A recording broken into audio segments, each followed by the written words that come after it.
গরুর মাংস পছন্দ করে না এমন লোক খুব কমই আছে। তো আমিও খুব বেশি পছন্দ করি গরুর মাংসটা। তো আজকে গরুর মাংসটা আমি একটু ভিন্ন স্বাদে রান্না করব, তো সেটাই আপনাদের সাথে শেয়ার করব। তো হ্যাঁ এভরিওয়ান, সবাইকে আসসালামু আলাইকুম। আশা করি আপনারা সবাই ভালো আছেন, আমিও খুব ভালো আছি। আজকে চলে আসছি আমার নতুন আরেকটি ব্লগ ভিডিও নিয়ে। আজকের ভিডিওতে আমি গরুর মাংস রান্না করব, সেটি আপনাদের সাথে শেয়ার করব। তো এখানে আমি গরুর মাংস নিয়ে নিয়েছিলাম, তো ভালো করে ধুয়ে নিয়ে নিয়েছি। এখন এর মধ্যে দিয়ে দিলাম একটু হলুদের গুঁড়ো, একটু মরিচের গুঁড়া, একটু জিরা গুঁড়া, আর দিয়ে দিব একটু ধনিয়া গুঁড়া।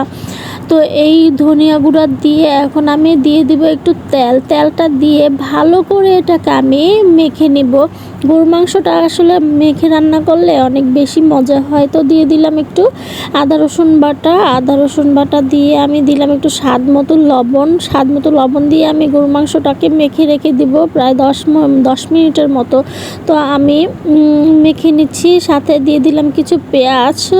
তো আমি এর মধ্যে দেখলাম একটু হলুদের গুঁড়ো কম হয়েছে, তো হলুদটা আমি আরেকটু দিয়ে দিলাম একটু গরম মশলা গুঁড়া। আমি গরম মশলা গুঁড়াটা দিইনি, তো এখন আমি গরম মশলা গুঁড়াটা দিয়ে দিয়েছি। দিয়ে আমি আবার ভালো করে মেখে এটাকে আমি রেস্টে রেখে দিব প্রায় 10-15 মিনিটের মতো রেস্টে রেখে আমি রান্না করে নিব। তো এখানে আমি বুটের ডালটা নিয়ে নিয়েছি। বুটের ডালটা ভালো করে ধুয়ে নিয়েছি, আগে ভিজিয়ে রেখেছিলাম প্রায় 20-25 মিনিটের মতো ভিজিয়ে রেখে এখন দেখছেন ম্যারিনেট করা হয়ে গেছে মাংসটা। এখন আমি একটা দিয়ে দিয়েছিলাম একটু তেলের মধ্যে পেঁয়াজ দিলাম তেজপাতা, দারচিনি, এলাচ, লং দিয়ে আমি এখন পেঁয়াজটাকে ভালো করে ভেজে নিব।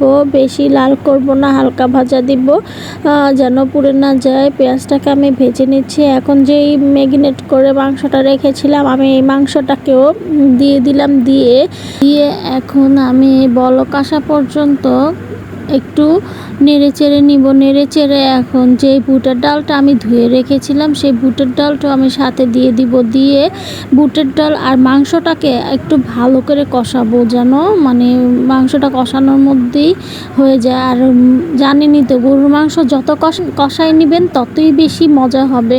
তো আমি আগে কষাই নিব, গরুর মাংসের যে পানিটা থাকে ওইটা শুকিয়ে যাওয়া পর্যন্ত কষাই নিতে হবে। এখানে দিয়ে দিলাম একটু লেবুর রসটা দিলে গরুর মাংসটা সেদ্ধ হয়ে যায় তাড়াতাড়ি, আর বেশি কাঁচা ভাবটা থাকে না, খেতেও খুব মজা লাগে। তো আমি লেবুর রসটা দিয়ে দিয়েছি। এখন বলক চলে আসছে, দেখছেন কষানো প্রায় অনেকটা হয়ে গিয়েছে। তো আমি আরেকটু ভালো করে কষাই নিব।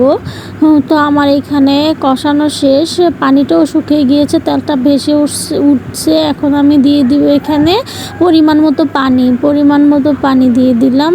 আর একটু পানি দিব, এতটুকু পানি হবে না। তো আমি বেশি করে পানি দিয়ে আমি গরুর মাংসটা রান্না করব। গরুর মাংসের মধ্যে পানি বেশি করে অ্যাড করতে হয়, না হলে গরুর মাংসের মধ্যে একটা কেমন যেন কাঁচা গন্ধ আসে। গরুর মাংস যত জাল করে রান্না করা হবে তত বেশি খেতে মজা হবে, টেস্ট হবে।